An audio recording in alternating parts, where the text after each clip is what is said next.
সুস্থতা আল্লাহর দেওয়া সবথেকে বড় নিয়ামত। আল্লাহ আমার পরিবার সহ পৃথিবীর সবাইকে যেন সেই নিয়ামত দান করেন।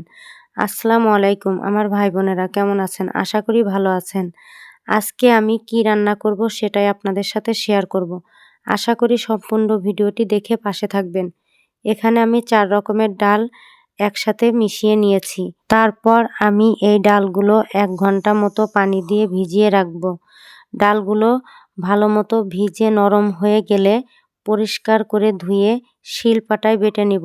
বাটা হয়ে গেলে পেঁয়াজ, কাঁচামরিচ, লবণ, হলুদ দিয়ে মেখে গরম তেলে ভেজে নিব। তারপর কিছু কচি লাউ পাতা বেছে কুচি কুচি করে কেটে ধুয়ে নিব। তারপর গরম তেলে পেঁয়াজ, কাঁচামরিচ ভেজে তাতে সামান্য করে আদা, রসুন, জিরা বাটা, লবণ, হলুদ, মরিচের গুঁড়া, সাথে রাঁধুনি গুঁড়া দিয়ে সাথে একটু পানি দিয়ে ভালো মতো কষিয়ে কেটে রাখা লাউ পাতা দিয়ে নেড়ে চেড়ে 2 থেকে 3 মিনিট ঢেকে রাখব। তারপর ঢাকনা তুলে অল্প পরিমাণে পানি দিয়ে বলক আসলে ভেজে রাখা ডালের বড়াগুলো দিয়ে দিব। আর এই তরকারির সাথে আমি পুঁই শাকের মুকুটও ভাজি করে নিব। তারপর গা মাখা ঝোলের মতো হয়ে আসলে নামিয়ে নিব।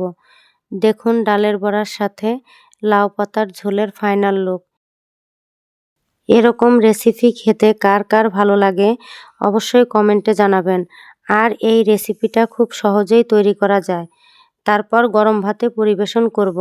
আমার ভিডিওটি ভালো লাগলে অবশ্যই লাইক, কমেন্ট, শেয়ার করে পাশে থাকবেন। সবাই ভালো থাকবেন, সুস্থ থাকবেন। আল্লাহ হাফেজ।